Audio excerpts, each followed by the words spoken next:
All right, causes of the American Revolution. Indeed, at the end of the French and Indian War in 1763, British colonists in America on the streets of Charleston, on the streets of Philadelphia, on the streets of New York, on the streets of Boston, were all basically clapping and shouting, "Long live England, long live the King." But about 20 years later, many of those very same colonists on those very same streets were shouting, "Down with the King, down with England." So what had happened in 20 years to change so many colonists' minds and to change so many loyal British colonists into very disloyal British colonists? Well, that's what we'll be looking at, the causes of the American Revolutionary War. And one of the first causes was actually an outgrowth of the French and Indian War, the Proclamation of 1763. The very same year the French signed the treaty to end the war with Britain, a rebellion had broken out. And of course, on your charts, hopefully you are now, of course, getting ready to write some of the answers here. But the Proclamation of 1763 came about as a result of Pontiac's rebellion. And Pontiac's rebellion, the Indians in the Ohio River Valley area did not appreciate the French leaving and the British moving into the forts because the Indians were fearful that the British would take their land. And as a result, the Indians rose up in rebellion. Several thousand English settlers were killed. A British army had to be sent in to put down the rebellion. And eventually, after 6 months, the rebellion was put down, mostly because the Indians realized the French were never coming back. There's nothing they could do to bring the French back, and there was very little they could do to actually drive the British out. But nevertheless, the war, this very short war, had cost Britain money on top of all the money they already owed. About, I think it was like 70 million British pounds, which would be several $100 billion in today's money that the British owed. They certainly did not want any more wars. They certainly felt they probably could not afford any more wars. So they issued the Proclamation of 1763 to prevent those wars. And basically, the proclamation said that the British settlers would stay on their side of the mountain, the eastern side of the Appalachian Mountains, and the Indians would stay on their side, the western side, and therefore, since the settlers would not be moving onto the lands, you wouldn't have to worry about an Indian war. So the whole purpose was to prevent an Indian war from happening, to prevent another war. Now, the effects of this, one, it really angered colonists. Many of them felt they had been fighting this war to actually gain land. And now the land they thought they were gaining was not available to them, especially the most recent arrivals coming over from Europe, especially if you were poor and you'd risk your life on a ship to get over here, and then you spent maybe 7 years paying off your passage by working for someone, and finally you're a free person, and finally you think you're going to get some land. But unfortunately, there is no more land, because basically the land on the eastern side of the Appalachian Mountains is all taken up. And now the land on the western side of the mountain, the British say you can't go to. And that really angered many people. But even though they were angry, many of them simply ignored it. Many colonists continued to cross over the Appalachian Mountains in their wagons and basically looked down and said, "Oh, is this the line we're not supposed to cross?" And they just continued to move into the Ohio River Valley area without permission anyway. But certainly, it was one of the first indications that not everything was going to be peaceful and joyful now that the French were gone. Shortly thereafter, in 1764 and 1765, and we consider these acts together basically because one was passed in late 1764 and one was passed by the British Parliament in early 1765, and the news of both of them basically arrived in the colonies about the same time. And the purpose of the Sugar Act and the Stamp Act, there's one purpose for both of them, and that purpose was to pay off the French and Indian War debt. So the British had fought this war. Now they were deeply in debt, and since the colonists this time had started the war, they felt they should be able to tax the colonists. the the two acts together would hopefully do that. The Sugar Act, it sounds like a tax on sugar, but it was actually a tax on molasses. The molasses was used in making rum in New England. And of course, remembering the triangular trade, much of that rum was then sent on ships to Africa to trade for slaves. Those slaves were sent over in the same ships to the West Indies, the Caribbean, where they would be traded for money and rum. And the rum would then come to New England, where they'd make more. Well, they take their money first of all, basically put it in a bank, and then make more rum to sell. But now the British were going to be taxing that rum coming into the American colonies. And this, again, was an effort to pay off the French and Indian War debt. Now, the Stamp Act wasn't a tax on stamps. They didn't have what we call postage stamps. When they mailed letters, they didn't actually have stamps. They put on those letters and sent them. The Stamp Act was actually a tax on legal documents. It was a tax on paper. The Stamp Act would basically mean that if you had a legal document or a newspaper or something that you were selling on paper, that you had to take it to the stamp office, you would pay a tax on that paper, and the government would stamp with a hand stamp. They would stamp that paper, and that way people would know that you had paid your tax on that paper. So together, the Sugar Act and Stamp Act were supposed to raise money to help the British government pay off the French and Indian War debt. Now, the first thing it did was it really angered colonists.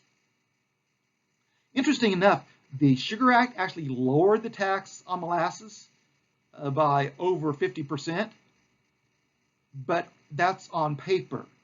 That's what happens when you're not really on the scene. That's what happens when you simply make laws and you aren't really aware of what's going on in people's lives. So technically, there was already a tax on molasses coming into the colonies. The only thing is, the colonists never paid the tax.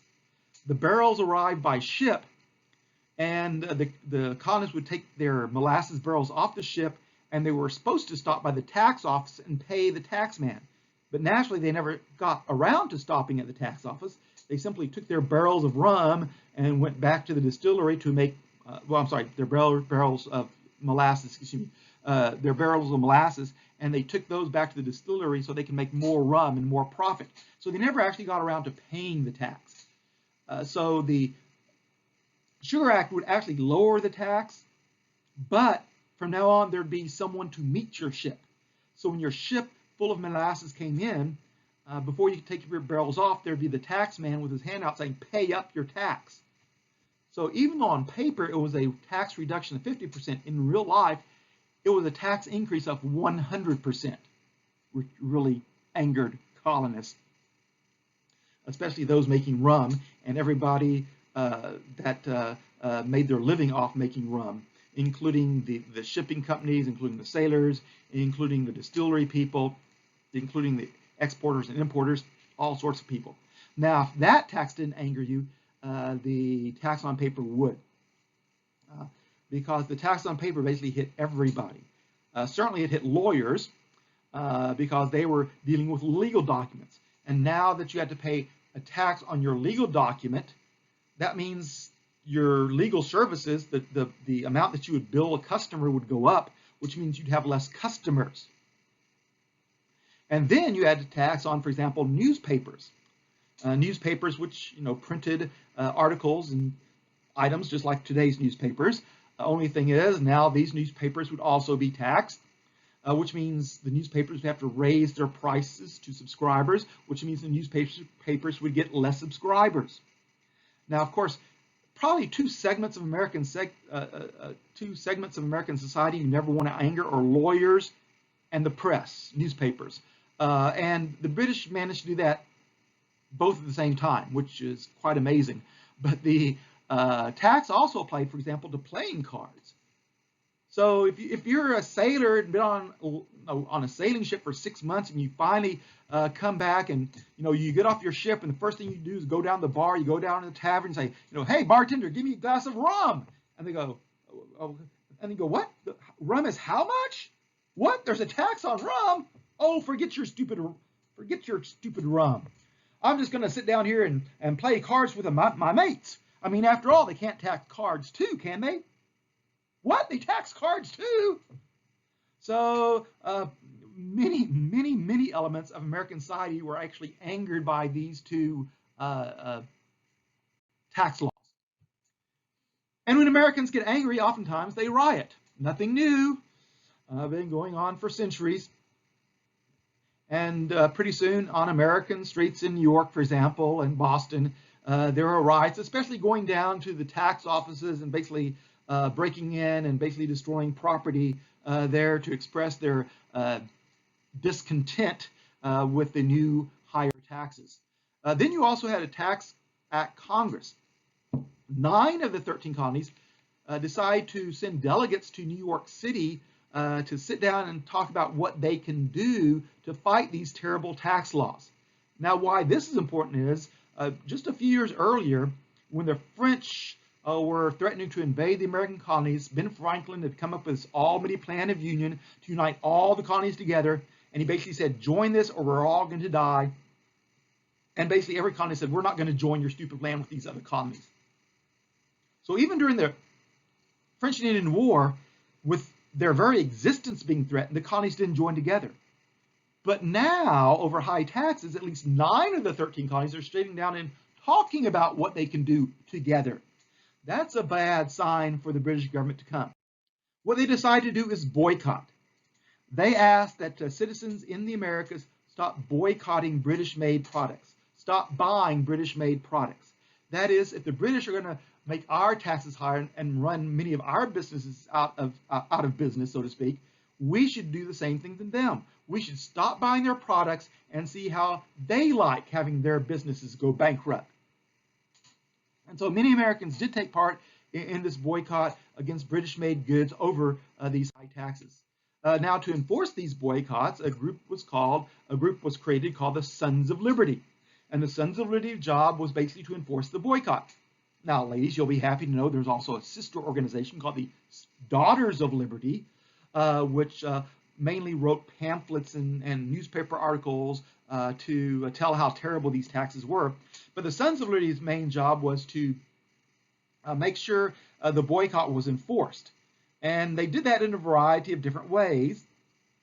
Let us say that you're a merchant, that you're a store owner, and that you sell British-made products. Well, you may get a visit from the Sons of Liberty. And the Sons of Liberty will explain to you how you should not be selling British-made products because all the colonies are in this together and we're trying to, get these terrible tax laws out of the way. And if you continue to sell those products, the nice Sons of Liberty might come back and come into your shop and accidentally break a few things by accidentally knocking them off the shelf, and then suggest that these items they broke might not be the only thing they break. Maybe the shop owner is next in line. And then if that didn't work, the Sons of Liberty might be setting up sort of tables or stands outside of your shop, and basically with their big clubs in their hand, when shoppers come by to shop at your shop, the Sons of Liberty say, don't go in there. They're violating the boycott. They're against us. They're with the British government and trying to raise our taxes. Don't shop there. And of course, who wants trouble? Who wants to perhaps walk past large men with very large clubs and pieces of wood that might end up smacking you in the back of the head, when it's very easy just to walk down the street and go to another merchant and buy what you need? So the Sons of Liberty enforced the boycott, sometimes in a somewhat violent method, but their methods worked. The laws in England were repealed. Manufacturers in England, they were not selling stuff in America anymore. And these rich manufacturers went to their representatives, what's called Parliament, the British lawmaking body, and said, look, you people have passed these laws to raise taxes on Americans, but what you've done is you're driving us out of business. Do away with these taxes.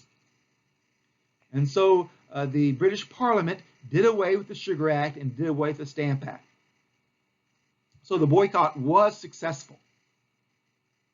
But At the very same time, Parliament did away with the Stamp and Sugar Act. They also issued what they called the Declaratory Act. And the Declaratory Act was to declare something. And what did the Declaratory Act declare? Well, it declared Parliament has the right to tax.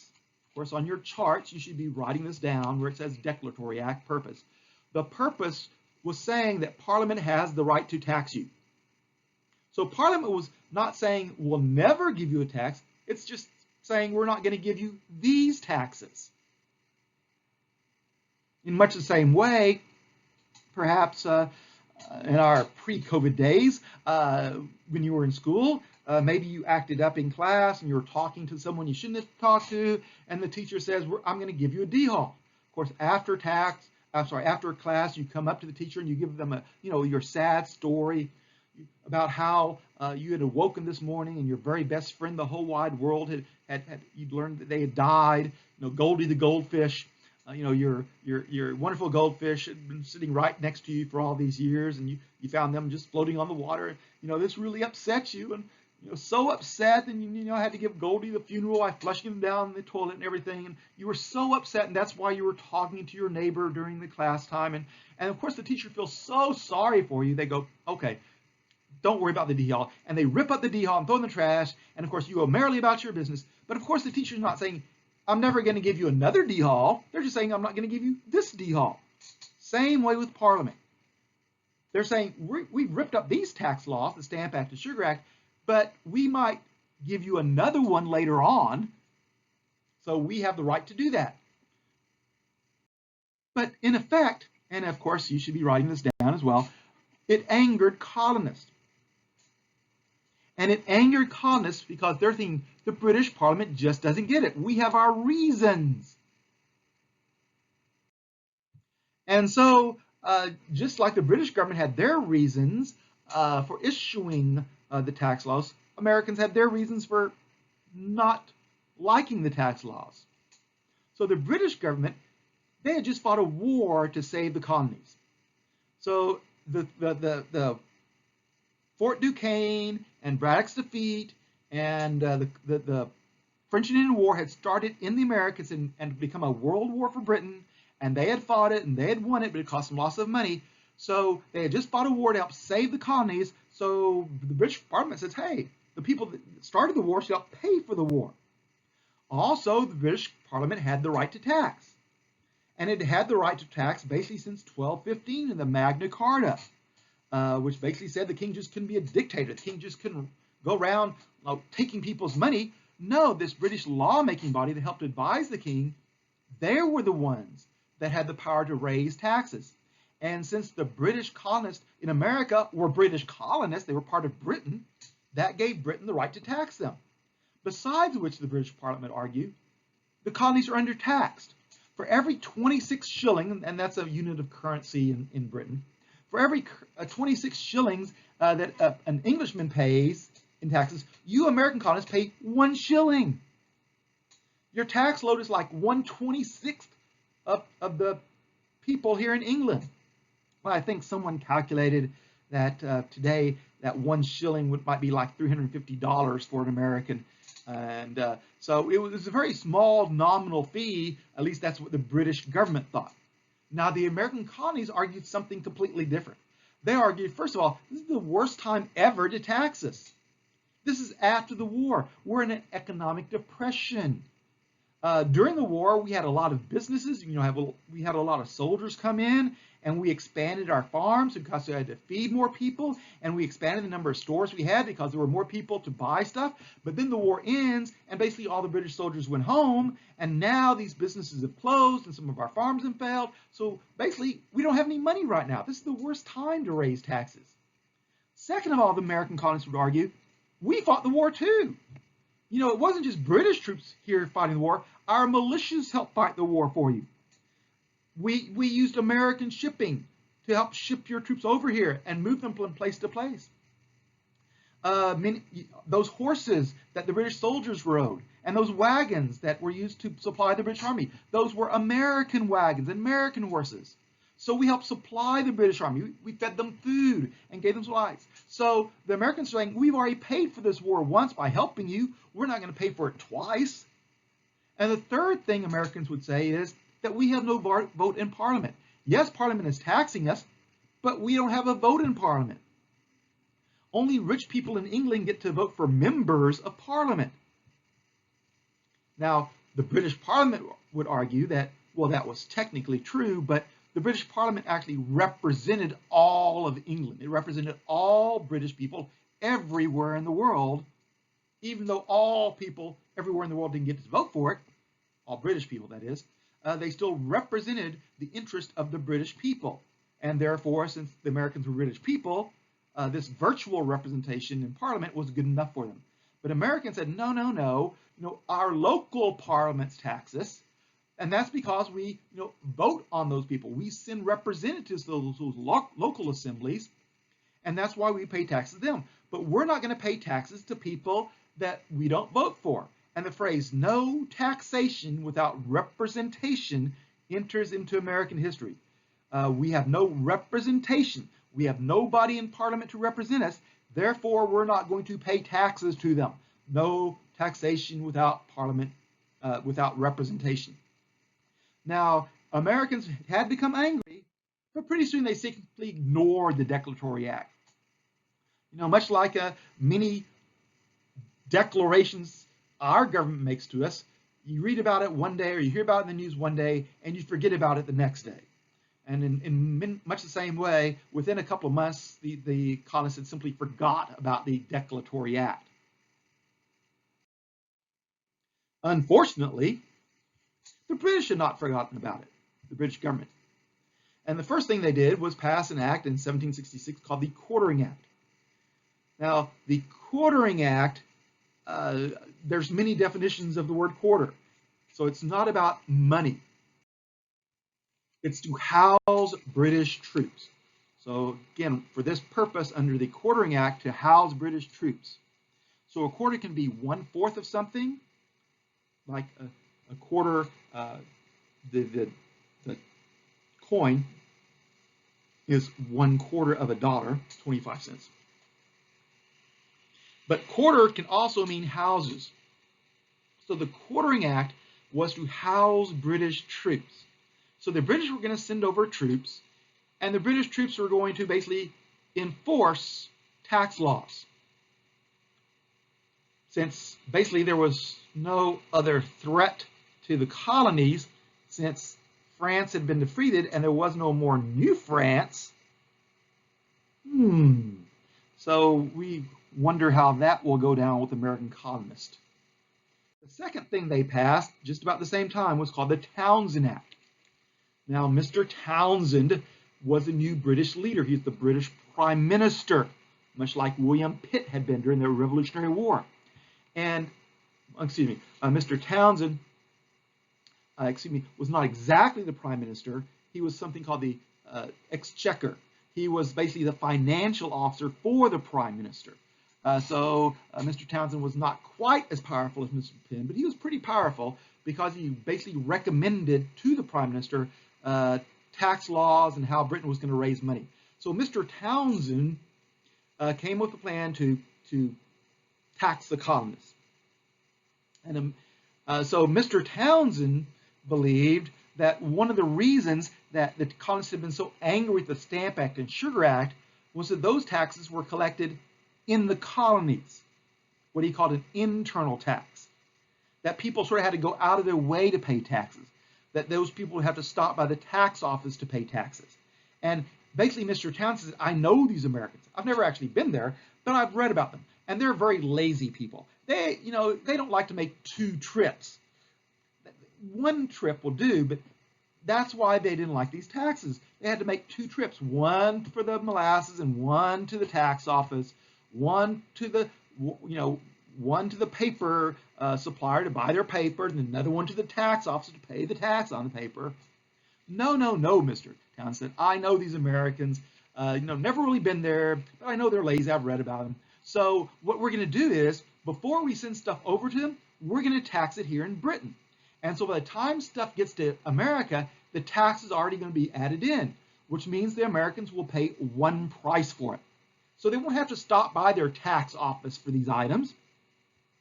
That they'll all be included in the tax. So, things that we send over like gunpowder, which the colonists don't make themselves, or tea, or paint, or anything else that we send from England that they can't make themselves. We'll put a tax on it here in England. When it gets over there, they'll pay one price for it. It'll be a little bit more expensive, sure, but they'll pay one price for it, and we've already included the tax in it. They'll never even know there's a tax. Trust me, they won't get angry. I know these Americans, never really been there, but I know them. Okay, let's look at the effects of the Townshend Acts. And again, the whole purpose of the Townshend Act was to pay off the war debt, So we're going to consider the effects of the Quartering Act and the Townshend Acts together. And here comes the first effect. Angered colonists. Apparently, Mr. Townshend didn't quite know the colonists like he thought he did. That's what happens when you just read about people, or sometimes see them portrayed on television, and you don't actually know the people. Sometimes you get it wrong, like Mr. Townshend. It wasn't the fact that it was inconveniencing them paying the tax. They simply didn't want to pay it because they were in depression, because they thought they had already paid for the French Indian War, and because they had no representation in Parliament. No taxation without representation. Boycott. After all, it had worked once before. It got rid of the Stamp and Sugar Act, so immediately a new boycott goes into effect, and Americans stop buying British-made stuff. And hopefully that will do away with this act as well. Now, during this time period, some assemblies, colonial assemblies, were fired by the royal governor. And this usually happened when they realized that the Quartering Act, to house British soldiers, the British soldiers were going to have to stay someplace in America. But where were they going to stay? Some assemblies didn't think that building new buildings for the British soldiers was a very good idea. I mean, why tax your citizens to build buildings for British soldiers when you actually don't need any British soldiers? I mean, there's no more French threat against the colonies.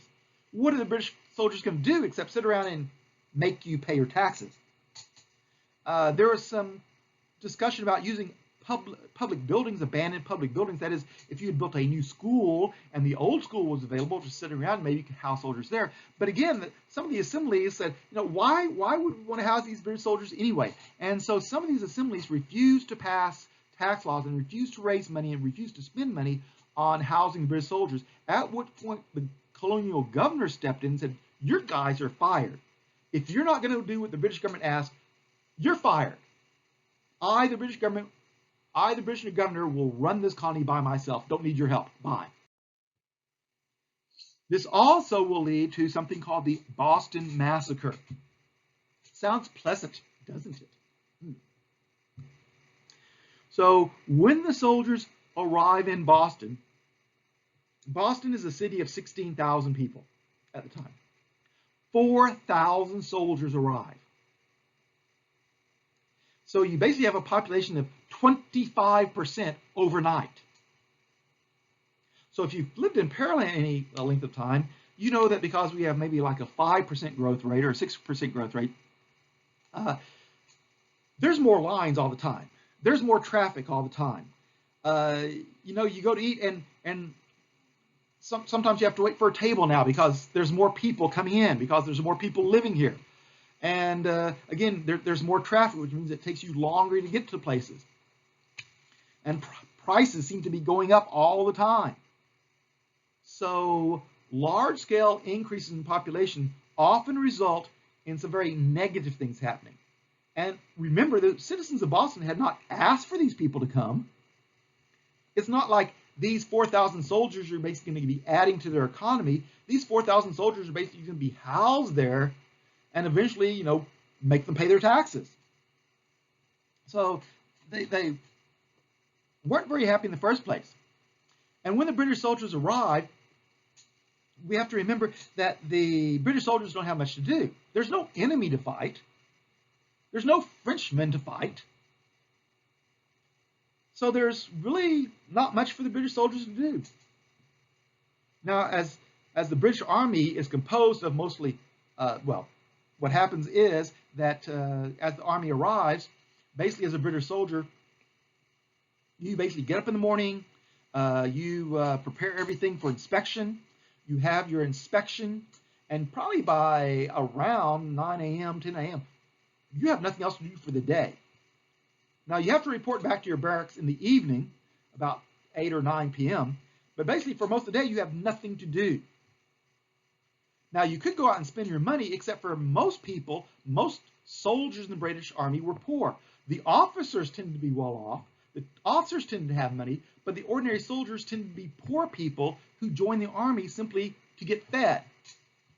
Because back in England, there were a lot of poor people just dying on the streets.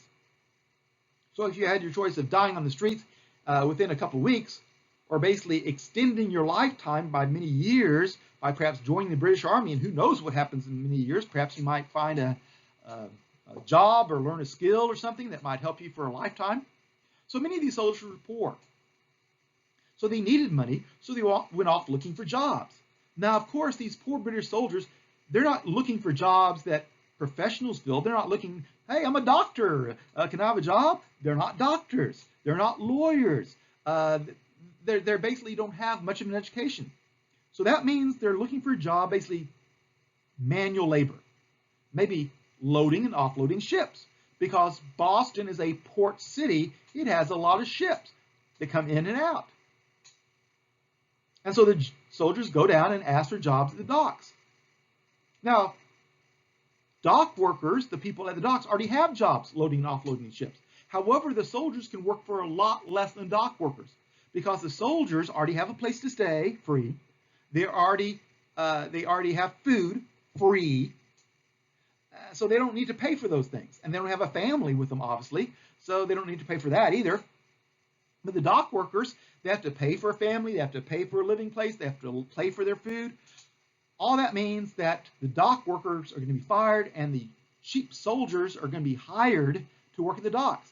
Of course, that means a lot of people in Boston now hate the British soldiers even more. So there are already fist fights going on between the soldiers and the civilians. There's a lot of hate in the air. You, as a British soldier, you might be walking down the street and see people coming towards you, but when they see you, they just walk to the other side of the street and keep on walking because they don't want to walk on the same side of the street as you. They're basically just showing you their disdain for you, their hatred for you. You might walk into a tavern and say, a bartender, I like a glass of rum, and then everybody else just gets up and leaves, including the tavern owner, and you're left there all alone. But again, there's more violent aspects of this, fist fights, etc. So by March of 1770, the violence was sort of increasing. And on that March day, there had already been a little fist fight before in Boston.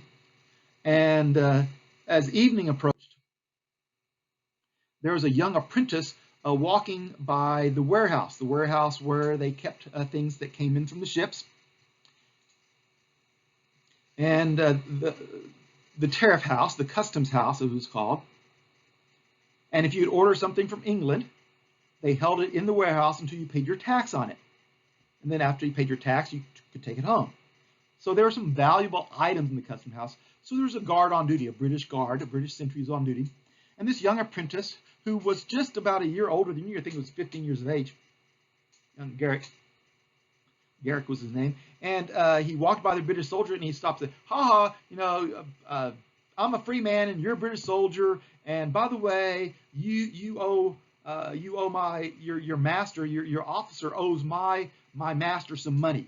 So it turns out the officer in charge of this man had ordered a powdered wig, sort of a white wig, to wear that shows that you're rich, from a wig maker, and this apprentice was the wig maker's apprentice, and now the wig maker is making fun of this soldier whose officer had bought the wig, and apparently, as the conversation went on, the young apprentice started, making references to the officer's dear beloved mother, and some very negative references to the officer's dear beloved mother, at which point the officer excuse me, I keep using the word officer, but the soldier the private actually, took his weapon and basically smacked the apprentice on the head with his weapon.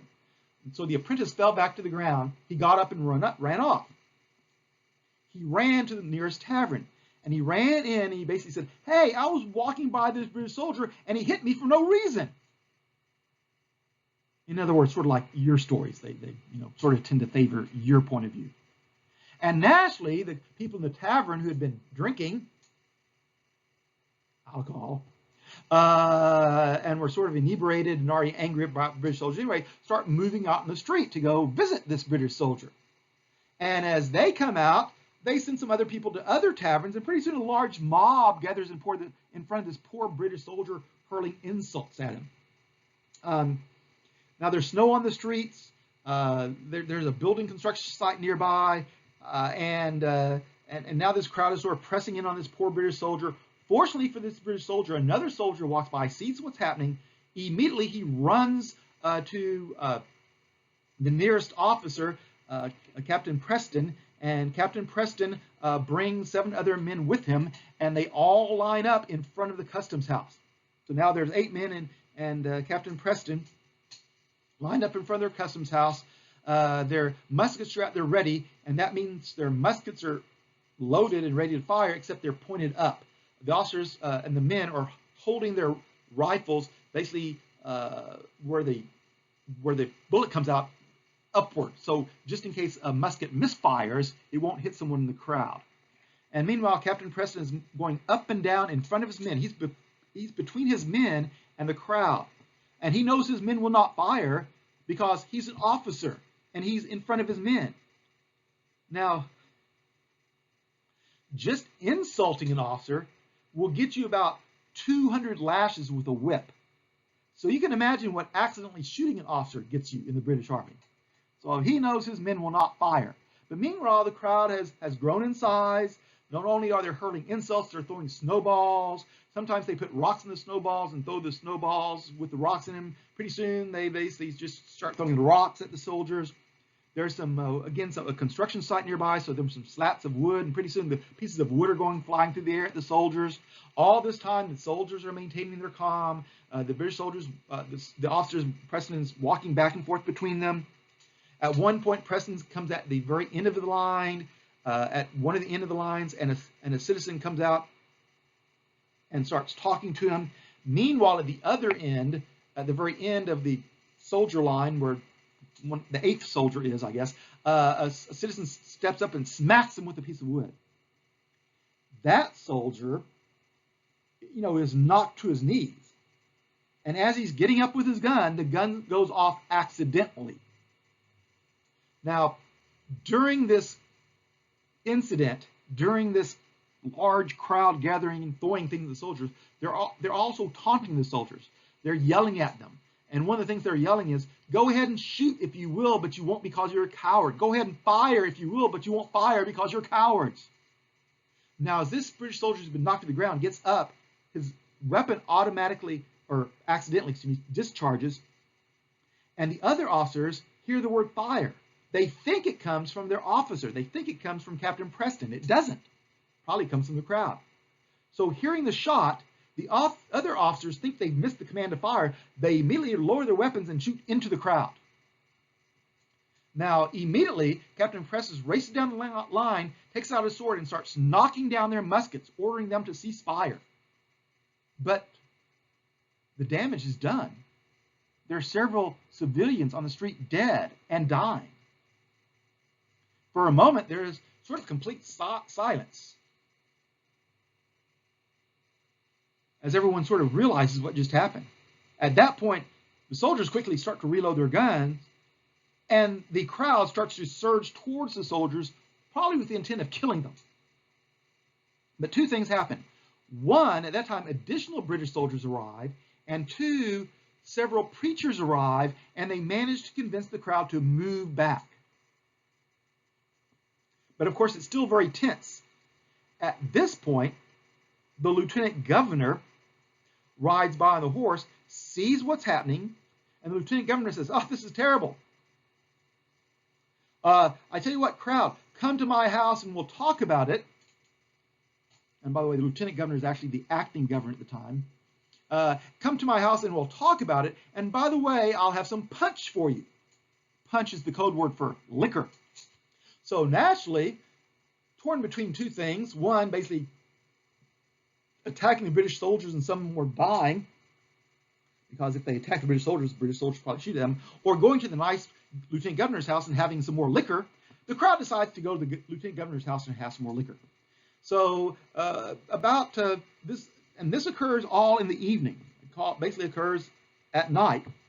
The crowd goes to the lieutenant governor's house. The lieutenant governor, as he's serving them liquor, basically says, these soldiers, they'll be punished. Don't worry, they'll be punished. The soldiers go back to their barracks.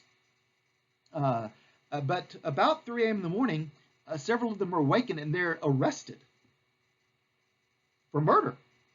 After all, nobody had given them an order to kill civilians on the street. So this is the famous Boston Massacre. Now, as portrayed in this nice little drawing that you're seeing, which was actually sort of engraved by a silversmith named Paul Revere.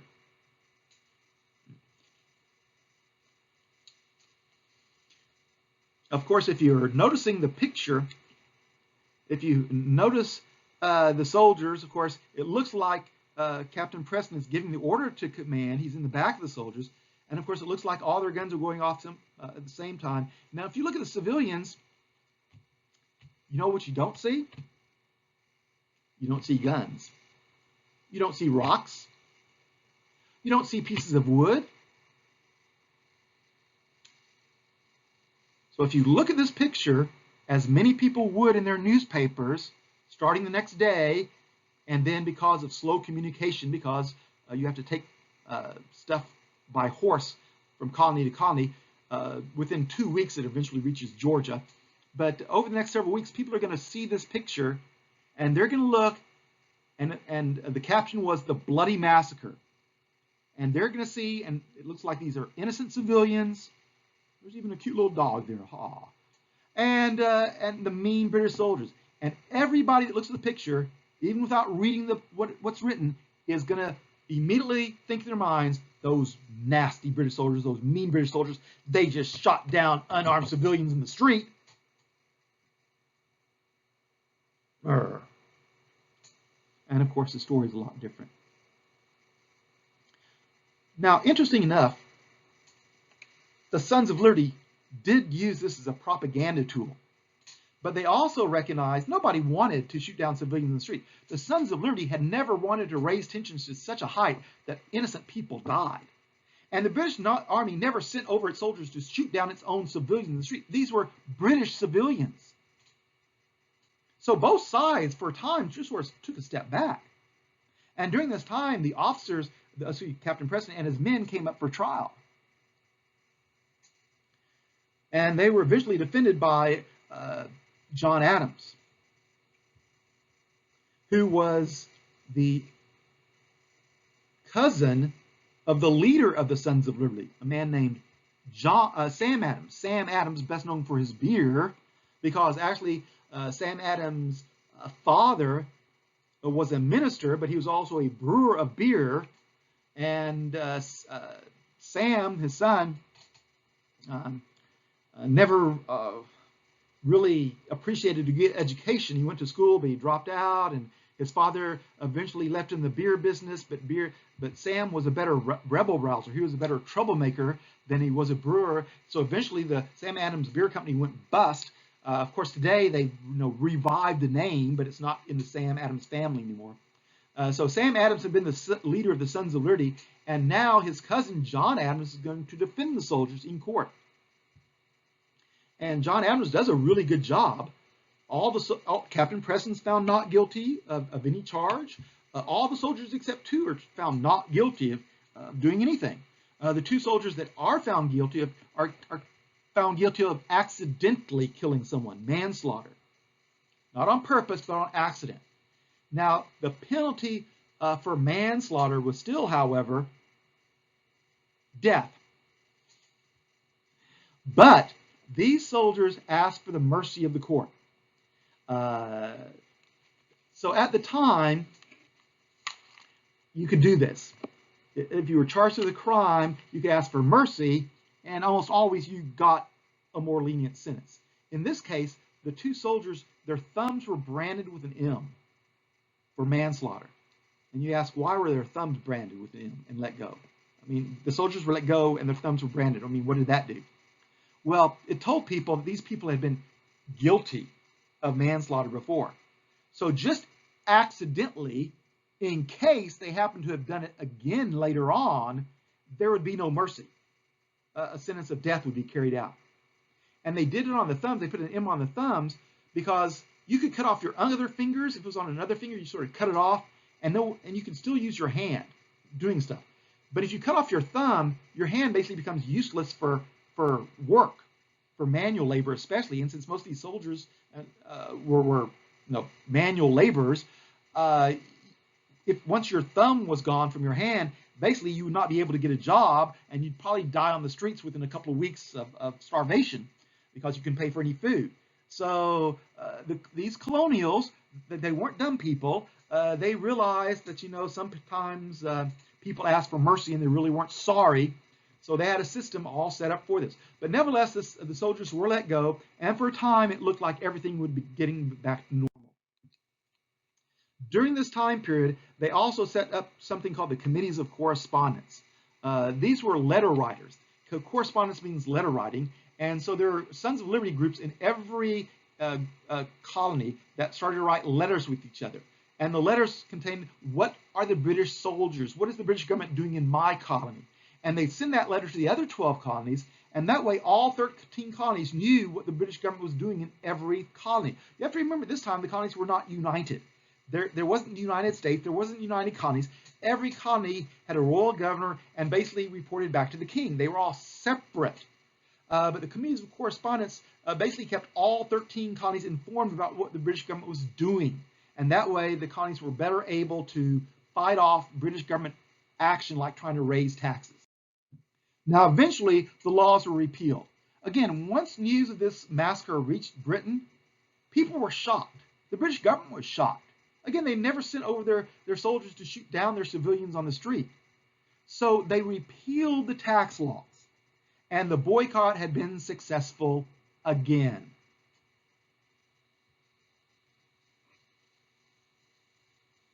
But would the British government learn its lesson? Would the British government try to tax them again? Would there be more anger? Would the British government and the colonists get back together again? These are all questions that will be answered tomorrow.